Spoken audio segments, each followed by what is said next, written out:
Let's talk about 4 football prediction markets you should know for the World Cup 2026. Welcome to this video. My name is David and this is Stats Fast Football, and let's begin. Now, normally people either do like a win, that is for the home team, a draw, or the away. Also, people may do predictions for both teams to score or even goals, over, under, and all that kind of stuff. But these 4 prediction markets that are more or less not majorly in most bookies can give you an edge over the usual markets. For example, we've got the main game that kicks off the FIFA World Cup of 2026, and that is between Mexico and South Africa. Let's assume you go for home and the draw happens. It's a little bit risky, but let's assume you go for a different market. And for this one, I'll begin by mentioning the markets. And right here, I'm on 1xBet, and this is the World Cup. This bookie has more or less of a widespread type of market that you can actually focus on. So obviously, we've got the initial one where we get the goals and all that.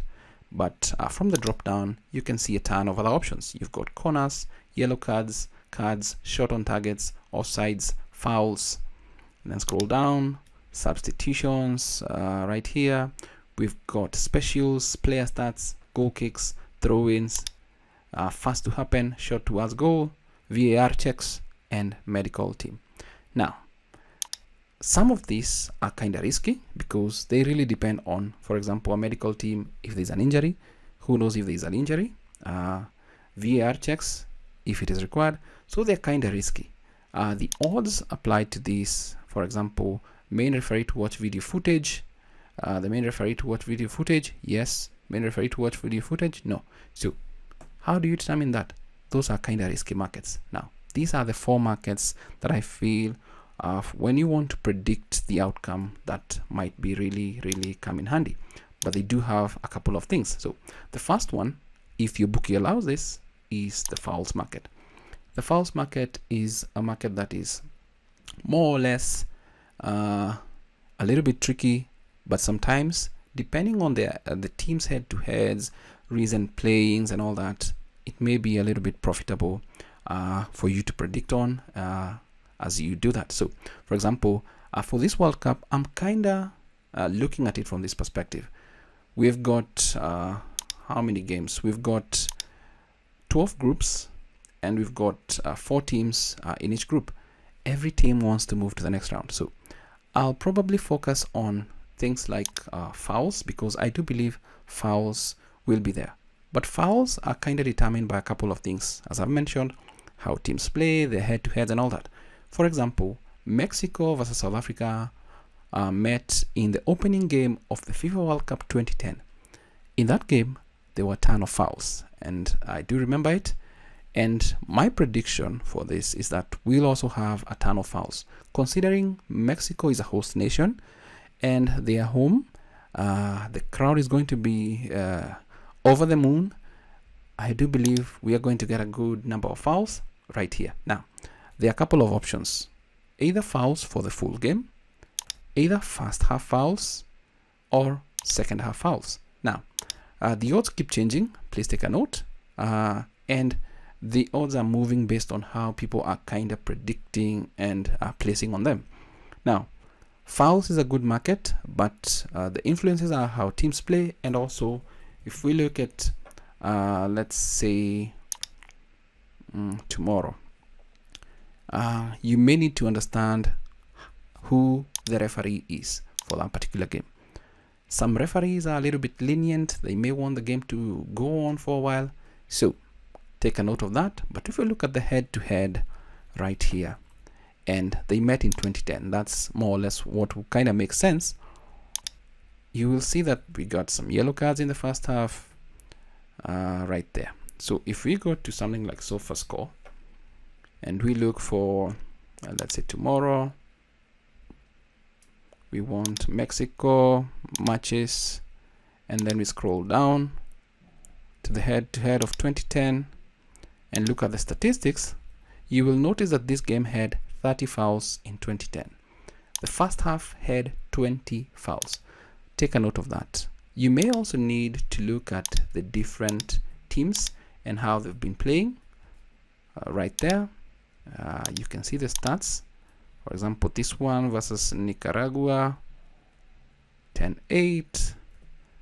The first half, how was it? We had about 15 fouls.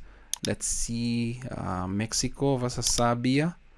Mexico were at home, and it's a friendly. There were yellow cards. And then what did we get? We had fouls. Mexico committed 12 fouls. Let's look at the first half. But please take note that these were friendlies and nothing much to it. But you'll take a note that Mexico committed 8 fouls in the first half. So, quick prediction there, if you're doing the fouls market, is that there will be at least 12 fouls in the first half. As I mentioned, the referee also matters. Right here, we've got Sampiao. Sampiao kind of tends to give fouls, and I do believe if I go back, we may get some analysis for the referee, full page view. If the referees are already included, yes, Wilton Perez Sampiao gives an average of 5 yellow cards, more or less. We can actually look at this game that he refed recently. Statistics, that was, let's see, he gave about 22 fouls, and in the first half there are about 9 fouls. Now, this is a World Cup, emotions are high, everything is high, the host nation is starting. I do believe fouls will count in. Now, that's a really mouthful, but fouls will be one of the markets you should focus on. Number 2, we've got goal kicks. Now, goal kicks in this situation, for example, in the Mexico versus South Africa game, South Africa might have to take a ton of goal kicks because Mexico will be shooting for the stars. They need to go out strong, and they need to showcase that they got what it takes to advance to the next round of 32. Now, my assumption is we are going to get at least South Africa kicking at least, let's go to the individual goal kicks here, at least 8 goal kicks. So the odds are a little bit low for that. So you may decide to go for handicaps, but I'd kind of recommend you more or less factor in some of these options here. They might actually take 10 goal kicks because of that. So that is goal kicks. That is the second market. The third market is the throw-ins. I've already mentioned that some of the few things that will affect the FIFA World Cup 2026 is the new rules that have changed. Because obviously you should not, like a throw-in should not take more than 5 seconds. The goalkeeper should not stay with the ball more than 8 seconds for more or less when they've handled the ball. It should be no more than 8 seconds. So throw-ins will need to happen. So this is another market that you can actually predict on and see the outcome. And my assumption is you're going to get a couple of good throw-ins in this particular FIFA World Cup. So that is for the throw-ins right there. And you can see the first half throw-ins. This one you might get actually 18, 19 throw-ins, but also depends on how the teams play. So for example, this game versus Nicaragua, there were about 14 throw-ins. For South Africa versus Nicaragua, Mexico versus Serbia, we had about 11. So please take a note. But the game between South Africa and Mexico, let's go back here and see how many throw-ins we actually had in that game 16 years ago. Let's see that particular game. Right there, statistics. We had about 53 throw-ins. So that is something you need to take a note of. And the goal kicks were 22. That is something that you need to take a look at. The first half had about 12 goal kicks, 12 total shots here, and then fouls 10, and then the throw-ins were 29. Because of the hype of that first game, the throw-ins market is a good market to actually consider. We had 9 goal kicks in the first half. So as I mentioned, the goal kicks right here, we might have South Africa actually taking about 10 goal kicks right here, and you can see the odds are crazy. Actually, they might go up to 13, so it's going to be a situation that you might need to kind of look and consider when you're doing your predictions.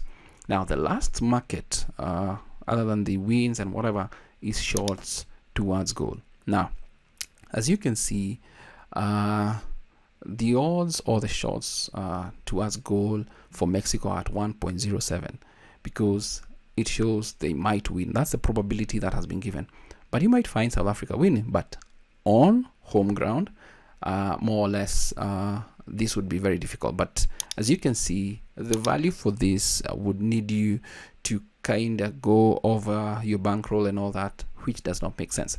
But that is something you should consider. Now, some of these markets are also available when the game is live, and when that is available, let's assume like South Africa has scored like 2 goals in the first like 40 minutes, and Mexico has about a shot, and South Africa has like 6-7 shots. That is when you kind of focus on something of that sort.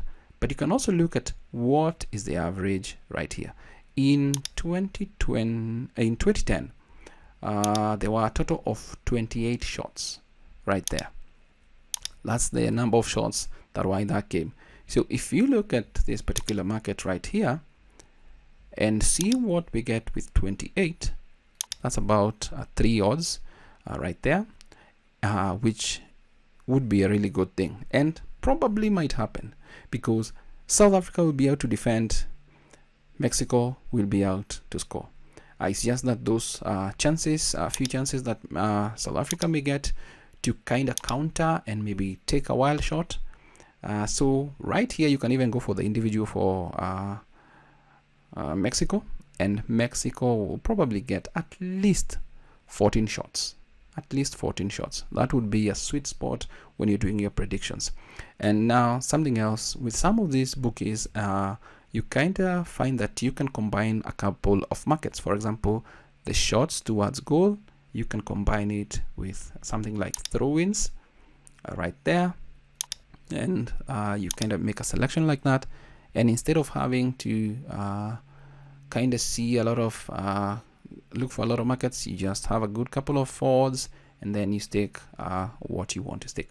But those are 4 markets that you can kind of consider during the FIFA World Cup of 2026 as an alternative to wins, goals, overs, and all that, and corners. It's fouls, goal kicks, throw-ins, and shots towards goal.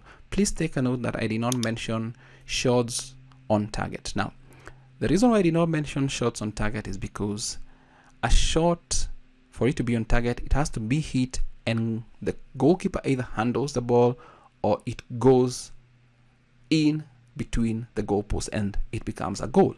Now, that's usually a very tricky market, and probably because every team will be out to defend the result and all that, the unders market would suffice for that, but it's a really risky situation right there. But as for predictions, those are 4 football prediction markets for the FIFA World Cup 2026 you should try.